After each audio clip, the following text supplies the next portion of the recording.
মাত্র 2টি গেঞ্জিতে লেগেজের কাপড় বানিয়ে ফেলেন। প্রথমে কী করবেন, প্রথমে একটা গেঞ্জি লেগেজের মধ্যে পরিয়ে দেবেন ভালো করে। দেখুন আমি পরিয়ে দিয়েছি, আর দুদিকে হাতটা ভেতর দিকে ঢুকিয়ে দেবো। দেখুন আমার দুদিকে হাতের মোটামুটি ভেতর দিকে ঢোকানো হয়ে গেছে। বেশ গলার দিকটা বোতাম আটকে নেবো। আমি বোতামটা আটকে নিলাম, এবার কলারগুলো মুড়ে দেবো। দেখুন আমার মোটামুটি একটা গেঞ্জি পরানো হয়ে গেছে। এবার আমি আরেকটা গেঞ্জি পরাবো। আমার আরেকটি গেঞ্জি পরানো হয়ে গেছে তলার দিক দিয়ে। এবার দেখুন সমান করে ভাঁজ করে আমি দুদিকে দুটো সেফটি পিন লাগিয়ে দিয়েছি যাতে না খুলে যায়।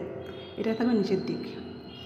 দেখতে পাচ্ছেন আমার লাগেজের কভার রেডি, মাত্র পুরনো দুটো গেঞ্জি দিয়ে। আপনাদের দেখাচ্ছি, একটু ভালো করে দেখে নিন। এবার উপরে কলারটা একটু সমান করে মেপে ভেতর দিকে ঢুকিয়ে দেবো। ভিডিওটা যদি ভালো লাগে তাহলে অতি অবশ্যই একটা লাইক কমেন্ট করবেন।